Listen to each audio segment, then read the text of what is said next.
우리 다 같이 사도신경으로 신앙 고백하심으로 8월 8일 새벽 예배를 하나님께 드리겠습니다. 나는 전능하신 아버지 하나님 천지의 창조주를 믿습니다. 나는 그의 유일하신 아들 우리 주 예수 그리스도를 믿습니다. 그는 성령으로 잉태되어 동정녀 마리아에게서 나시고 본디오 빌라도에게 고난을 받아 십자가에 못 박혀 죽으시고 장사된 지 사흘 만에 죽은 자 가운데서 다시 살아나셨으며 하늘에 오르시어 전능하신 아버지 하나님 우편에 앉아 계시다가 거기로부터 살아있는 자와 죽은 자를 심판하러 오십니다. 나는 성령을 믿으며 거룩한 공교회와 성도의 교제와 죄를 용서받는 것과 몸의 부활과 영생을 믿습니다. 아멘.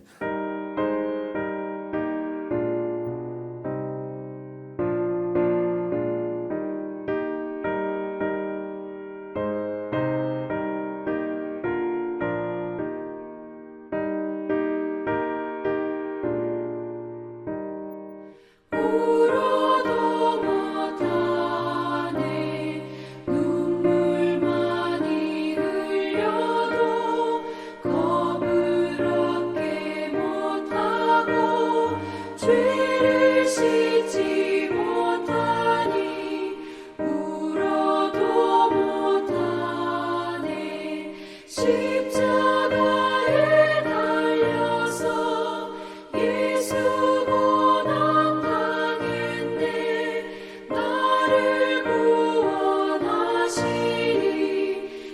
예수밖에 없네 힘써도 못하네 말과 뜻과 행실이 깨끗하고 착해도 다시 나게 못하니 힘써도 못하네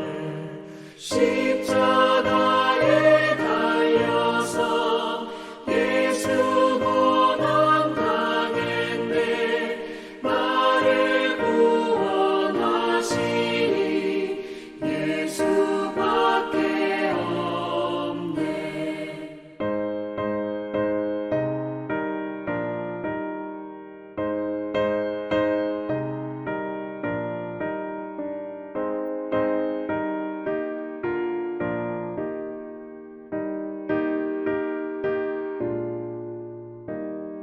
참아도 못하네 할 수 없는 죄인이 흉한 죄에 빠져서 어찌하니 죽을까 참아도 못하네 십자가에 달려서 예수 고난 당했네 나를 구원하시니 예수밖에 없네 믿으면 되겠네 주 예수만 믿어서 그 은혜를 힘입고 오직 주께 나가면 영원 삶을 얻네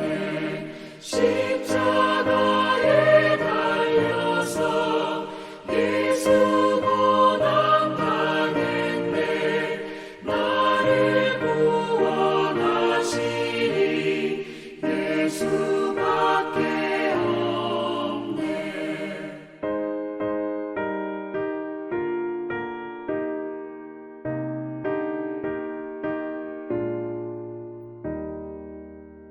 하나님 말씀은 에스겔 14장 12절에서 23절 말씀입니다.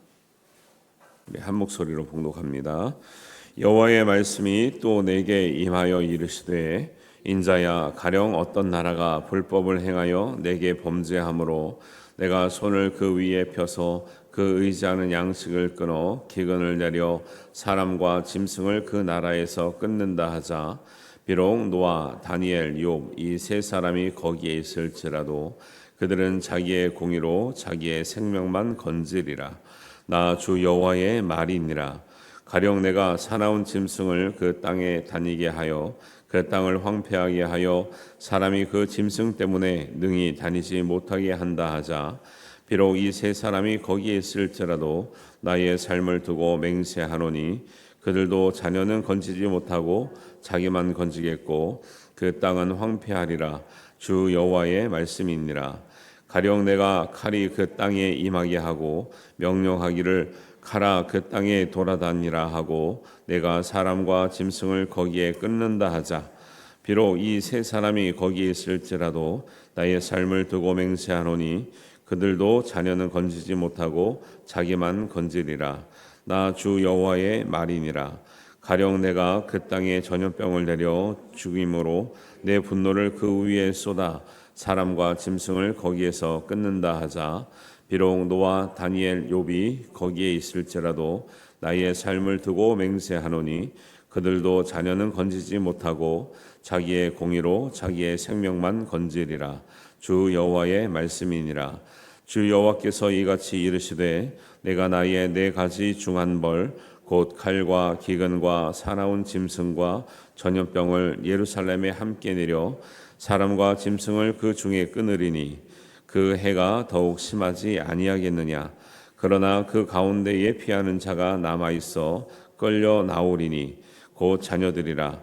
그들이 너희에게로 나오리니 너희가 그 행동과 소행을 보면 내가 예루살렘에 내린 재앙 곧 그 내린 모든 일에 대하여 너희가 위로를 받을 것이라.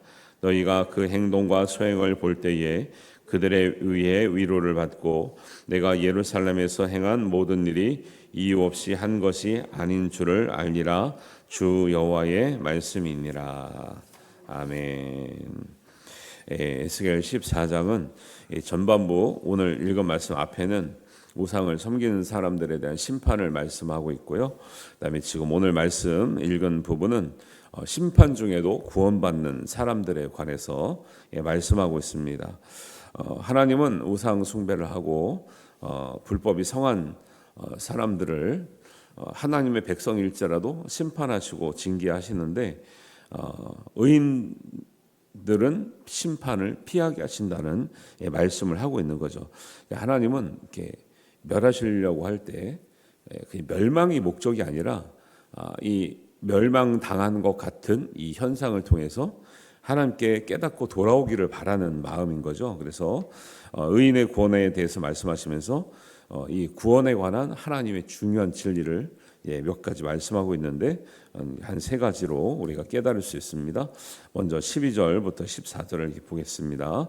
여호와의 말씀이 또 내게 임하여 이르시되 인자야 가령 어떤 나라가 불법을 행하여 내게 범죄함으로 사람과 짐승을 그 나라에서 끊는다 하자. 심판이 있고 징계가 있을 때 그런 상황에서 비록 14절 노아, 다니엘, 욥 이 세 사람이 거기에 있을지라도 그들은 자기의 공의로 자기의 생명만 건지리라. 나 주 여호와의 말이니라. 지금 14절에 이 세 사람이 거기에 있을지라도 그들은 자기의 공의로 자기의 생명만 건지리라는 말씀이 계속 나오죠. 14절, 16절, 18절, 20절이죠. 이게 굉장히 기독교 구원론에 관한 중요한 진리를 말씀하고 있습니다. 첫 번째는 뭐냐면 불법과 번제는 반드시 심판이 있다라는 거예요. 근데 이제 우리가 답답한 건 뭐예요? 불법이 당연한 것 같고 저거는 확실히 죄 같은데 악인들이 범죄자들이 지금 당장 심판을 받지 않는 것 같은 그렇게 보인다는 거죠. 그렇게 느낌이 받는다는 거죠. 그러나 영원히 불법과 범죄가 하나님의 심판을 면할 일은 없다라는 거예요. 하나님은 그래서 악인의 형통을 부러워하지 말라고 하잖아요. 지금은 정직하게 산 사람이 어려운 것 같고요. 하나님 앞에 거룩한 사람들이 어려운 것 같아요. 근데 그것이 영원한 것이 아니라 마침내는 악인들은 하나님 심판하시고 의인들은 하나님 구원하시니 그 믿음으로 살기를 바라는 거죠. 그래서 그리고 하나님은 이유 없이 징계하거나 심판하는 분이 아니시다라는 말씀을 하고 있는데요. 22절에 보니까 너희가 그 행동과 소행을 보면 너희가 위로를 받을 것이다. 제가 중간과 끝에만 읽었습니다. 너희가 그 행동과 소행을 보면 너희가 위로를 받을 것이다. 왜 그래요? 여기서는 하나님의 정의를 나타내고 있는데 하나님의 징계, 심판이 다 멸하는 것 같고 심각한 것 같은데 사실 너희가 행한 악과 불법을 보면 그래도 하나님의 심판은 긍휼을 입은 것이고 하나님이 최소화시킨 것이고 정말 우리가 행한 것보다는 무겁지 않은 것이기 때문에 위로가 된다. 그 말씀을 하고 있는 거예요. 그래서 우리가 범죄한 것에 비하면 하나님의 징계와 심판이 오히려 가볍다. 그래서 위로가 된다 말을 하고 있고 23절에 보면 너희가 그 행동과 소행을 볼 때에 이유 없이 한 것이 아닌 줄을 알리라 이렇게 나와요. 우리가 행동한 것과 불법과 죄를 범한 거에 보면 받는 벌은 차라리 가벼울 것이고 그 다음에 그렇게 하나님 심판하는 이유가 이유 없이 억울하게 당하는 징계와 심판은 없다라는 거예요. 이제 애들의 상황에서 이런 얘기 많이 하죠. 하려고 했는데 엄마가 잔소리한다. 아니면 나는 잘못한 게 없다 그러지만 부모님 입장에서 보면 잘못한 게 없어요, 있어요? 다 있죠. 또 한 번 잘못할 때 막 혼내키고 막 종아리 해요. 아니면 3번, 4번 참았다가 얘기하고 뭐 종아리 요즘엔 그렇지도 않지만 타작을 가끔 합니까? 부모님이 손댈 때는 많이 참다가 하는 거죠. 저도 그런 얘기 많이 했습니다. 하려고 했는데 근데 또 지나고 나니까 우리 애들이 그 얘기를 하더라고. 또 내가 옛날에 어릴 때 했던 얘기 하려고 했는데 엄마는 아빠는 막 잔소리한다, 혼내킨다 이런 거예요. 이게 심판 당하는 입장에서는요 다 억울한 것 같아요. 그런데 하나님 말씀하시기를 잘 생각해 보라. 너희가 당하는 심판과 징계가 무겁지 않다, 억울하지 않다, 다 이유가 있다. 이것이 하나님의 정의의 심판을 나타내 주고 있는 말씀입니다. 두 번째는 심판을 받는 중에도 노아와 다니엘, 욥과 같은 의인은 반드시 구원을 받는다는 거예요. 세상이 망해요. 근데 그러면 이제 성경에 나오는 선지자들은 그렇게 해요. 우리를 하나님의 백성을 다 멸하시겠습니까? 왜? 다 망할 것 같거든요, 지금. 그리고 하나님이 다 멸하신다고 그러고. 그런데 얼마나 당황스러워요, 하나님 선지자들이. 그래도 의인들이 있을 거 아닙니까? 그래도 하나님 순종했던 사람도 있을 거 아닙니까? 그때 하시는 말씀이 뭐냐면 항상 이 말씀이에요. 내가 남은 자를 남겨놓았다라는 거예요. 기가 막히죠. 아무리 선지자라도 그 하나님의 마음을 모르는 거예요. 멸한다니까 진짜 다 망하면 진짜 억울한 사람이 있으면 어떡할까? 내가 죽는 게 문제가 아니라 나는 부족하니까 죽을 수 있다 해도 그래도 이 땅에 정말 하나님의 마음에 합당한 사람은 전혀 없을까? 없다는 거 있다는 거예요? 있다라는 거예요. 항상 있어 왔다는 거예요. 하다못해 노아 시대 때도 노아가 있었다라는 거예요. 다 망할 때 진짜 다 망하는 게 아니라 하나님의 백성들, 남은 자들, 거룩한 소수들은 항상 살아남았고 하나님은 그들을 통해서 역사를 바꿨고 그들을 통해서 회복시켰고 그들을 돌아오게 했고 민족을 다시 살려주시는 은혜가 있는 줄 믿습니다. 그래서 그의 대표적인 사람들이 이 노아, 다니엘, 욥이에요. 왜? 다 망할 때 이들을 통해서 하나님의 뜻을 전했고 회복했고 하나님 역사하는 일들이 있었거든요. 그러니까 진짜 다 죽지 않아요. 근데 왜 죽을 수밖에 없다면 왜 그러겠어요? 의인이 아닌 거지 뭐. 의인이 아닌 거지. 그 의인이라고 할 때도 그렇잖아요. 성경에서 말하는 의인이 내가 정말 무결해서 그러냐 그런 게 아니죠. 의인은 뭘로 산대요? 의인은 믿음으로 말미암아 살리라. 의인은 있대요 없대요? 의인은 없나니 하나도 없다. 인간적인 눈으로 봤을 때 의인은 없는데 하나님께서 볼 때 정말 순전한 믿음을 가지려고 하는 그들을 하나님께서 의인으로 여겨주신다라는 거예요. 진짜 완벽해서 내가 의인이어서 살아남느냐? 아니라니까요.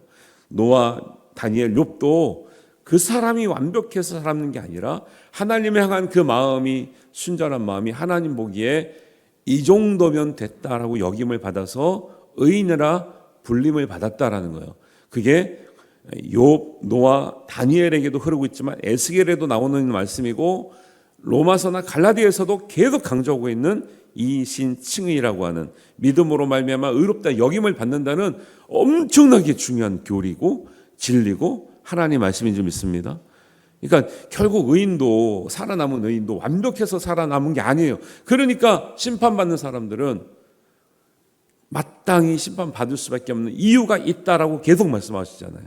근데 당한 사람들은 억울합니다. 범죄자들이 10년 구형이 딱 됐어요. 그러면 제가 받을 만큼 받았습니다. 예, 적당합니다. 한 사람이 있어요. 다 억울하대요. 다 억울하다죠. 죄인들은 다 억울하대요. 대부분 죄인들은 우리가 생각할 때 피해자 입장에서는요. 어떻게 저렇게 끔찍한 일을 저질렀는데 3년입니까? 5년입니까? 10년입니까? 그러죠. 아니면 무기징역이 되고 막 사형받아야 될 것 같은데 피해자 입장에서는 보면요. 야, 형벌이 너무 가벼운 거 아니야? 이렇게 생각하는데 범죄자 입장에서는 뭐예요? 가해자 입장에서는 1년을 받아도 억울하다 그래. 1년을 받아도. 3년 받아도 억울하고 10년을 받아도 억울해. 그죠? 죄인들은 항상 마음이 억울한 거예요. 의인들은 감사합니다 말이 나오는 거고요. 그래서 심판을 다 하시는 것 같아도 하나님은 진짜 멸망시키려고 하는 게 목적이 아니시기 때문에 항상 하나님 마음에 합당한 사람들은 하나님의 구원을 맛보게 될 줄로 믿습니다. 이게 은혜라는 거예요. 진짜 하나님이 다 멸망시키지 않아요. 하나님의 사람들을 남겨두시고 믿음으로 의롭다 여김을 받을 줄 믿습니다. 그래서 하나님은 목적은 진짜 멸망, 전멸이 아니고 멸망을 통해서 깨닫고 돌아오는 데 있다라는 것을, 그게 은혜라는 것이죠. 멸망당하는 걸 보면서 내가 빨리 깨닫기를, 빨리 징계를 받으면서 빨리 돌아오기를, 그리고 다시 타락하지 않기를, 배반하지 않기를, 우상을 다시 또 섬기지 않기를 바라는 하나님의 간절함을 성경에서는 어떤 단어를 쓰느냐? 하나님의 열심이라고 하는 거예요. 우리가 열심히 믿음 같잖아요. 아니요. 하나님이 우리를 위해서 열심히 은혜를 주시고 계신 줄 믿습니다. 우리가 구원받을 길이 없잖아요. 하나님이 열심을 내셔서 하나님의 아들을 보내주시는 거예요. 우리는 그 예수님을 또 어떻게 해요? 또 십자가에 못 박는 일밖에 못해 결국은. 하나님이 하나님의 그 간절함을 가지고 우리는 십자가에 못 박았지만 그 희생의 피로 우리를 죄에서 구원하시는 은혜를 주신 줄 믿습니다. 이런 것들이 복음의 직접적인 내용은 신약에 나오지만 구약에도 그 복음의 전체적인 맥락이 흐르고 있고 그 핵심의 진리는 여전히 드러나고 있다라는 것을 우리가 알 수 있는 것이죠. 그래서 잠언 24장 16절에 보면 대저 의인은 7번 넘어질지라도 다시 일어나려니와 악인은 재앙으로 말미암아 엎드러지느니라. 의인과 악인의 차이는 뭔가요? 의인은 엎드러졌을 때, 넘어졌을 때 깨닫고 다시 일어난다는 거예요. 악인은 못 깨닫고 나를 왜 넘어지게 했습니까? 넘어진 게 억울합니다. 이러고 그냥 엎어져 있는 거예요. 그러니까 의인이라고 해서 우리가 말하는 완전 무결무흠한 사람이 아니라 하나님 앞에 온전한 믿음을 가지고 하나님의 뜻대로 살아오려고 하는 그 믿음 가진 사람인 줄 믿습니다. 로마서 1장 17절에 보면 복음에는 하나님의 의의가 나타나서 믿음으로 믿음에 이르게 하나니, 보세요. 믿음으로 믿음에 이르게 하나니 기록된 바 오직 의인은 믿음으로 말미암아 살리라 함과 같으니라. 오직 의인은 믿음으로 말미암아 살리라가 로마서 1장 17절에 있지만 이 말씀은 하박국 2장 4절에 있는 말씀이에요. 구약과 신약의 복음이 동일하다라는 말씀인 거예요.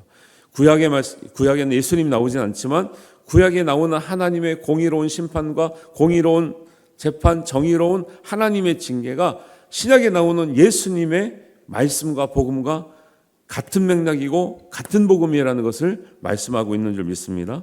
이런 맥락이 계속 흐르고 있다. 그러니까 우리가 하나님 앞에 핑계하지 못한다라는 거예요. 핑계하지 못하고 억울한 일은 절대 없다. 그런데 당하는 사람은 죄인의 입장에서는 자꾸 억울하다 말한다라는 거죠. 지나고 오면 다 알게 되는 거죠. 마지막으로 굉장히 중요한 하나님의 진리예요. 자, 노아, 다니엘, 욥과 같은 세 사람이 있을지라도 자기만 건지고 자녀는 건지지 못한다. 이 말씀이 계속 한 4번 정도 나와요. 이 짧은 구절에. 중요한 진리인데요. 믿음으로 말미암아 구원을 받는데 그 믿음은 각자의 믿음으로 받는 거예요. 각자의 믿음으로. 굉장히 중요합니다. 그래서 우리가 방심하지 말아야 될 게, 부모님이 잘 믿으면 애들이 자동으로 구원받으면 얼마나 좋겠어요. 그죠? 이게 그렇게 만약에 가르치는 데가 있다고 하면, 그렇게 믿는다면요, 이거는 기독교가 아닙니다. 그거는. 왜? 기독교가 구교라 그러죠. 카톨릭에서 나와서 개신교가 된 이유가 그 문제가 달라서 그래요. 왜? 이거 종교개혁 당시에 면죄부라고 들어보셨죠? 면죄부가 뭐예요? 교회를 짓기 위해서 헌금이 많이 필요했는데, 헌금 내게 할 방법의 효과적인 방법으로 이제 사람의 꾀를 낸 게 뭐냐면 면죄부가 있다고 하자. 면죄부가 뭐냐면 구원받지 못한 조상들 있잖아요. 얼마나 불쌍해. 우리가 믿음을 생활하면은 구원받지 못한 게 너무 얼마나 안타까워요. 어떻게든지 그 할아버지 할머니 증조 막 고조 막 구원시키고 싶잖아요. 그러니까 너희가 이 면죄부를 좀 비싸지만 사서 드리면 면죄부를 통해서 하나님이 구원받지 못한 옛 조상들을 구원해 준다라는 거예요. 얼마나 다행이에요. 그렇죠? 우리 할아버지, 어머님, 안타까운 우리 사랑하는 가족들이, 구원 못 받고 간 가족들이 있는데 그 사람들을 구원해 준다면, 그 다음에 또 어린아이 믿지 못하고 떠난 애들도 있고 얼마나 안타까워요. 할렐루야. 감사하죠? 이거가 루터가 볼 때는 이거는 성경이 아니다. 진리가 아니다. 하나님은 이렇게 말씀한 적 없다. 이건 교회가 아니다라고 확신이 든 거예요. 그리고 성경에 그렇게 나와 있지 않고, 그것이 발달이 되어서 우리는 오직 말씀으로 가르친 대로 믿는다. 말씀대로 구원을 받는다. 오직 하나님의 은혜로 의지하고 산다. 성경으로 돌아간다. 얘기를 하고 믿음으로 말미암아 살리라. 그 슬로건을 걸고 나와서 성경대로 믿고자 하는 이제 신앙의 공동체가 개신교가 된 거예요. 개신교. 이거는 정말 이 카톨릭과 우리를 나누게 된, 개신교가 탄생하게 된 엄청난 배경이 된 말씀이거든요. 진리거든요. 이거를 우리가 마치 개신교 안에 있으면서 부모님이 잘 많이 기도하면 자녀들이 좀 믿음이 부족하지만 구원받지 않을까? 이렇게 생각하면 우리는 완전히 그냥 개신교 자체가 아니에요. 그거는 성경의 진리도 아니고요. 근데 우리는 그렇게 생각하고 싶죠. 우리는 그렇게 생각하고 싶다고. 왜? 불쌍하니까. 내 마음대로 안 되니까. 그렇다고 막 강제할 수도 없으니까. 어쩔 수 없다니까요. 그러니까 누가복음에도 부자와 거지 나사로가 이제 죽어서 이제 하나님 심판을 받잖아요.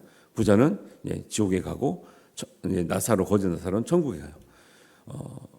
부자가 지옥에 가서 고통을 당하면서 자기 이 땅에 남아 있는 식구들을 바라보니까 너무 안타까워죠.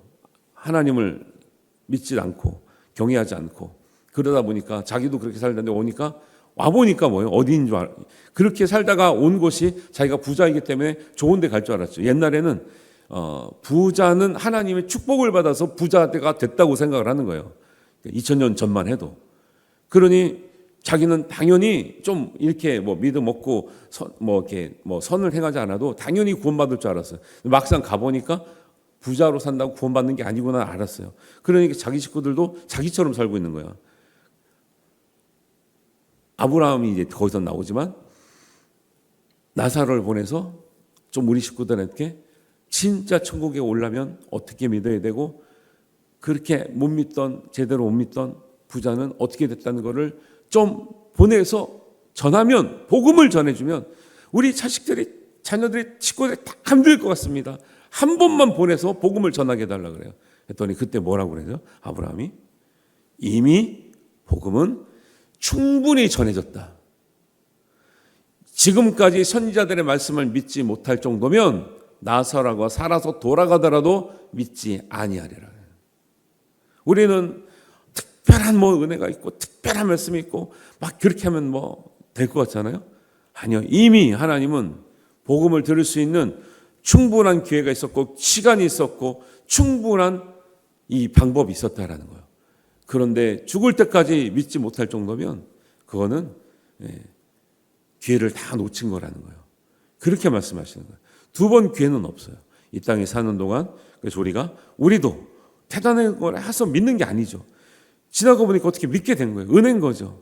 그러나 그것을 마치 연대 보증을 통해서 구원받을 것처럼 생각하시면 안 되고, 그래서 우리가 아직도 구원받지 못하는 정말 식구들이 있다면, 이웃들이 있다면 간절한 마음으로 찾아가서 우리라도 전해야 되는 거예요. 그게 구령열이고 복음에 대한 열정이, 그게 없으면 언젠간 되겠지, 내가 기도하니까 되겠지, 아니 기도 안 하는 것보다 훨씬 낫겠죠. 그 기도에 하나님 은혜를 주시겠죠. 그러나 막연하게 기다릴 수 없고 부모님이 잘 믿어서 하나님 봐주시겠지, 이런 거는 성경의 진리도 아니고 없다라는 거예요. 그런 건 성경에서 그걸 분명히 말씀하고 있어요. 지금 12절에서 23절까지 짧은 이 구절 가운데 4번이나 말씀하고 있어요. 욥이나 다니엘이나 노아 같이 의인이 있어도 그들이 아무리 의인이라도 식구들 다, 그 집 식구들은 통째로 구원받는 일이 없고 그들은 자기 믿음으로 자기만 구원받으리라는 말씀을 엄청나게 많이 하고 있고, 그다음에 이제 에스겔에서 여기서 15장 나왔잖아요. 14장 나왔잖아요. 18장에 가면 이 말씀도 이거랑 똑같은 맥락이에요. 근데 그때 보니까 이제 그 말씀을 안 다루더라고요. 그 주말에 걸려서. 그래서 미리 말씀드려요. 에스겔서 18장 2절 3절에 가면 이런 속담이 있어요. 아버지가 신포도를 먹었으므로 그의 아들의 이가 시다고 함은 어찌 됨이냐. 이 얘기가 이 구원론에 관한 이야기예요. 아버지가 신포도를 먹었으니까 시면 아들도 이가 시겠지, 실 것 같다고 생각을 하는 사람들은. 근데 하나님 뭐라고 말하냐면 에스겔을 통해서 다시는 이 속담을 쓰지 못하리라. 아버지의 이가 시다고 해서 아들이 같이 시지 않는다. 아버지가 구원받았다고 해서 식구들이 자동 구원받지 않는다라고 분명히 못 박아놨다니까요. 우리가 정말 구원받지 못한 식구들이 있다면 정말 하나님의 은혜를 구하시고 담대하게 믿음으로 정말 복음으로 전하시기를 주님의 이름으로 축원합니다.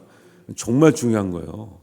이런 말씀들이, 그러니까 그런 배경을 모르고 여러분들이 이제 그 에스겔 18장 2절 3절에 이런 아비의 이제 아버지가 신포도를 먹었으니 그의 아들의 이가 시다고 하는 말씀, 이걸 들으면 이게 뭔 소리야? 포도주를 먹었다는 거야.